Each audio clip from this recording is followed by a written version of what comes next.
Bismillahirrahmanirrahim. Assalamualaikum warahmatullahi wabarakatuh. Perkenalkan, saya Mukminan, saya dari program Studi Manajemen. Hari ini saya akan mempresentasikan UAS dengan mata kuliah perilaku organisasi. Dengan pertanyaan yaitu menganalisis corporate culture di 3 perusahaan di Indonesia. Dengan dosen pengampu yaitu Ibu Diah Darmayanti, SE, MSI, PhD. Langsung saja poin-poin yang akan dibahas yaitu yang pertama employee behavior dan tingkat productivity. Yang kedua yaitu hubungan positif atau hubungan negatif antar perusahaan. Dalam mata kuliah perilaku organisasi, hubungan antara corporate culture dan employee behavior dapat dijelaskan sebagai berikut, yaitu budaya organisasi membentuk perilaku karyawan dengan memberikan nilai-nilai dan norma yang jelas. Selanjutnya, perilaku karyawan yang sesuai dengan budaya organisasi dapat meningkatkan produktivitas dan kinerja perusahaan. Selanjutnya, yaitu produktivitas yang tinggi dapat dicapai jika karyawan memiliki perilaku yang mendukung tujuan perusahaan. Dengan demikian, corporate culture memiliki peran penting dalam membentuk employee behavior dan meningkatkan produktivitas pada perusahaan di Indonesia. Perilaku organisasi adalah suatu studi yang menyangkut aspek-aspek tingkah laku manusia dalam suatu organisasi atau suatu kelompok tertentu. Ia meliputi aspek yang ditimbulkan dari pengaruh organisasi terhadap manusia, demikian pula aspek yang ditimbulkan dari pengaruh manusia terhadap organisasi. Secara sederhana, perilaku organisasi mempelajari bagaimana orang bertindak dan berinteraksi dalam lingkungan kerja, serta bagaimana hal ini mempengaruhi kinerja organisasi secara keseluruhan. Yang pertama yaitu PT Indah Tekstil. PT Indah Tekstil memiliki budaya perusahaan yang kuat dan dijunjung tinggi yang berdampak langsung pada kinerja karyawan dan kelangsungan hidup perusahaan. Yang pertama yaitu keputusan penting cenderung diambil oleh manajemen tingkat atas dan disalurkan ke bawah. Komunikasi formal melalui memo atau rapat departemen lebih umum daripada diskusi informal lintas level. Yang kedua yaitu ada kemungkinan ritual pada pagi hari seperti briefing singkat di awal shift untuk mengecek target harian atau masalah yang mungkin timbul. Yang ketiga, pencapaian target produksi bulanan atau tahunan dirayakan secara sederhana sebagai bentuk apresiasi. Selanjutnya, budaya perusahaan yang positif dapat menimbulkan hubungan yang kuat dengan perilaku karyawan dan produktivitas antara karena beberapa alasan, yaitu yang pertama, peningkatan motivasi dan keterlibatan karyawan. Ketika karyawan merasa nilai-nilai pribadi mereka sejalan dengan nilai-nilai perusahaan, mereka cenderung lebih termotivasi dan terlibat dalam pekerjaan mereka di tempat kerja. Yang kedua yaitu peningkatan kolaborasi dan kerja tim.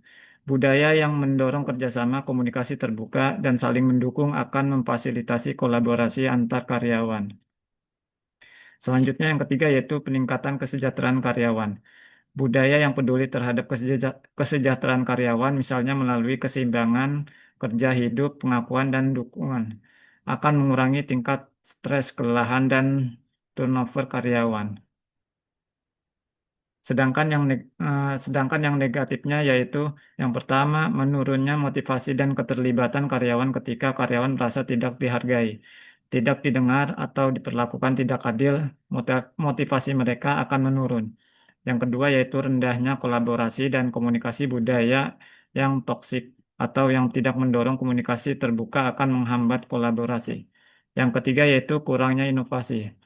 Lingkungan yang tidak aman untuk bereksperimen di mana kegagalan dihukum berat akan membunuh inovasi. Selanjutnya, yang kedua yaitu Mega Elektronik. PT Mega Elektronik adalah perusahaan manufaktur elektronik berskala besar yang berlokasi di kawasan industri, tepatnya di daerah Cikarang. Perusahaan ini menghususkan diri dalam produksi komponen elektronik untuk perangkat konsumen dan industri, serta perakitan produk jadi seperti perangkat audio atau peralatan rumah tangga kecil. Didirikan sekitar 15 tahun yang lalu.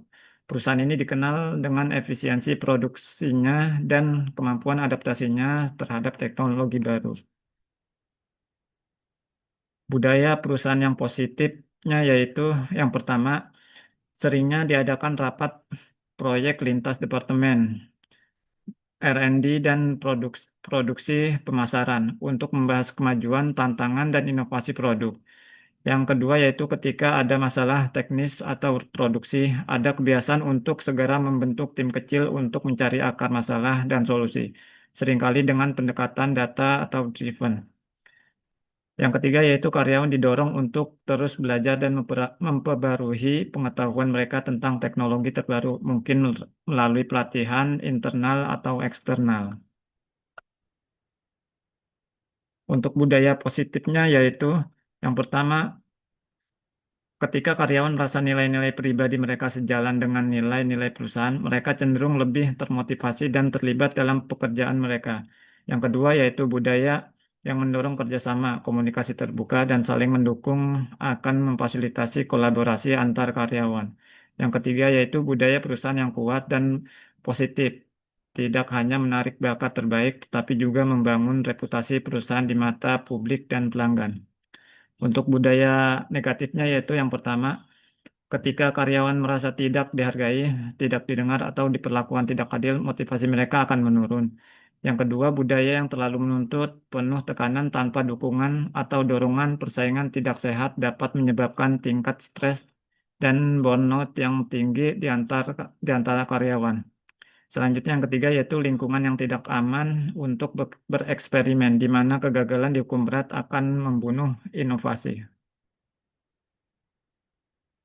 Selanjutnya yaitu eh, PT Auto Partindo. PT Auto Partindo adalah perusahaan manufaktur suku cadang otomotif skala menengah hingga besar yang berlokasi di kawasan industri ter- eh, yang yang berada di Cikarang. Utama di utama didirikan sekitar 10 sampai 15 tahun yang lalu. Perusahaan ini dikenal sebagai pemasok komponen penting, misalnya sistem pengereman, komponen mesin, dan interior. Untuk beberapa pabrikan otomotif besar di Indonesia, fokus utamanya adalah kualitas, presisi, dan pengiriman tepat waktu untuk memenuhi standar industri otomotif yang ketat.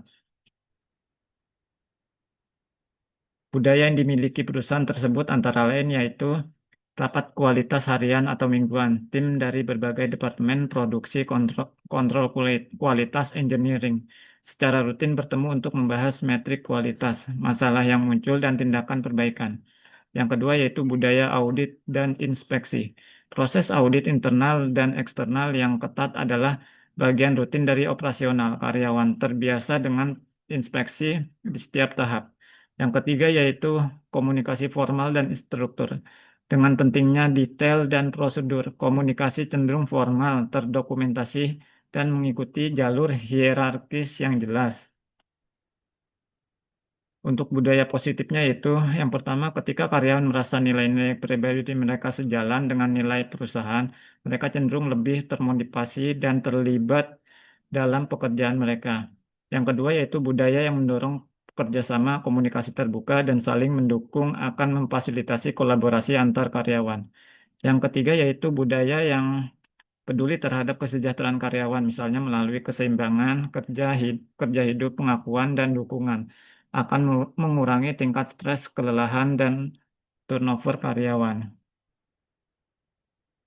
Selanjutnya untuk budaya negatifnya, yang pertama yaitu budaya negatif tidak hanya mempengaruhi karyawan internal, tetapi juga dapat merusak reputasi perusahaan di mata publik dan pelanggan. Yang kedua, karyawan akan cenderung mencari peluang di tempat lain jika mereka tidak bahagia dengan budaya perusahaan. Yang ketiga yaitu ketika karyawan merasa tidak dihargai, tidak didengar, atau diperlakukan tidak adil, motivasi mereka akan menurun. Sekian presentasi dari saya. Kurang lebihnya saya mohon maaf. Saya akhiri. Assalamualaikum warahmatullahi wabarakatuh.